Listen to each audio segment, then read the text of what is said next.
The Isle of Wight Literary Festival began 4 years ago because volunteers at Northwood House with literary connections wanted to help bring the house back to life again. We didn't know what we were doing. Some of us couldn't even use a computer.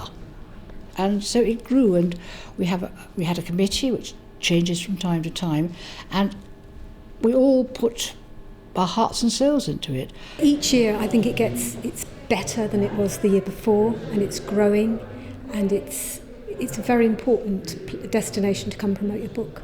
This is a boutique literary festival, as opposed to a very large festival such as Cheltenham or Oxford. People have enormous affection for the Isle of Wight, and I think it's wonderful to bring some very famous authors, novelists and non-fiction writers here for people who live on the island or holiday on the island or live in Portsmouth, Southampton, Lymington, around the Solent, so that they have the opportunity to come and listen to these wonderful writers speaking about their work and buying their books. Over a 4-day period, 80 authors gave talks about their books with question and answer sessions that gave readers a greater insight into their work. They were taking notice that someone somewhere had sort of pinpointed him as this unique talent, which he was. And I'll just share with you his final piece of work that he did was to be, so he's in a room like this showing his final piece of work, and Noel bounced him from the back as Jesus Christ on a pogo stick. There was a mixture of thrillers, psychological thrillers, so playing with people's minds that were quite scary, and I think they were on their edge of the seat with those, particularly because one's set here and based on an actual true life meeting I had with a murderer. And I think once they know that backstory, that they want to know more, they want to know what happened.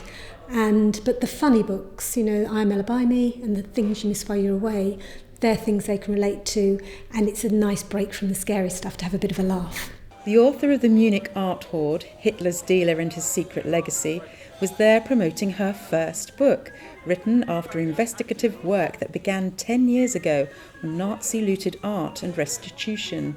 It's the story of Cornelius Gurlitt, his hoard of art in Munich, which was hidden away for 70 years. No one knew about it, and it only came to light in 2013 because of a tax inquiry into his affairs.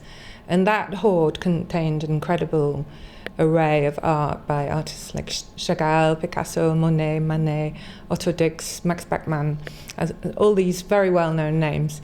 And it was an extremely important discovery.